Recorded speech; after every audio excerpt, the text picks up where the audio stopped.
This video was made possible by Dashlane. Start using Dashlane to securely store your passwords for free at the link in the description.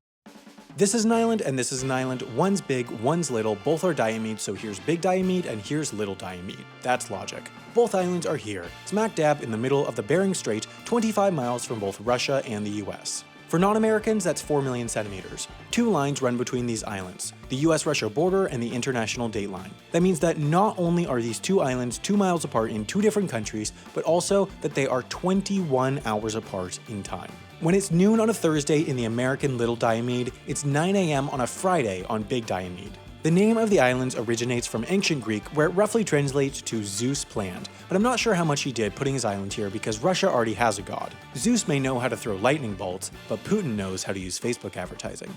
On Little Diomede, the American one, is a town called Diomede. Only 118 people live there, so it's not enormous.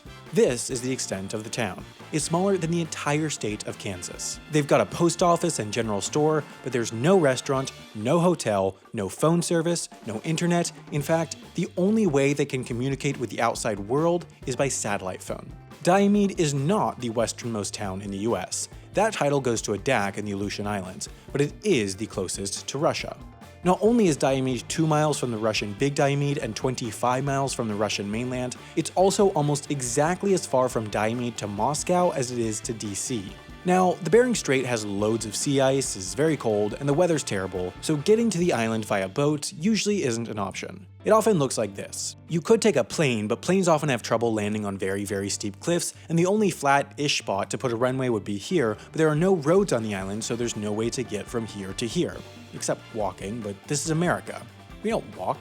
Occasionally in the winter, the sea will freeze enough for planes to land on the ice and bring in supplies, but for the majority of the year, the only way to get to the island is by helicopter to the heliport here on the west side of town. Diomede is the one and only place in the US to have its mail delivered by helicopter. They arrive at least once a week from Nome, Alaska, organized by the US Postal Service. The USPS pays a helicopter operator $300,000 a year to run these flights, and since Diomede is part of the US, sending mail to Diomede doesn't cost any more than anywhere else in the US. You can send a postcard from DC to Diomede, an island in the middle of the Bering Strait, for 35 cents or a small box for $7.20. I've had room service with higher delivery fees than that. The US federal government also subsidizes passenger flights to the island with a $190,000 yearly contract, which brings the cost of a passenger flight to the island to around $200, which is a great deal.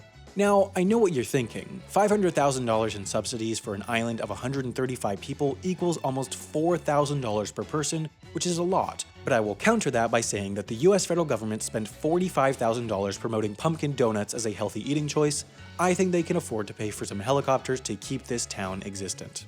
On the neighboring Big Diomede Island is not a whole lot. It also simply doesn't exist on Apple Maps, which is a fun fact, I guess. Big Diomede has no native population, at least not since Russia kicked them out to build a military base towards the beginning of the Cold War. The Cold War eventually ended and the Russian military base closed, but since then the Russian border guard has moved in, and today the agents are the only residents of the island. They work to make sure nobody from Little Diomede swims over.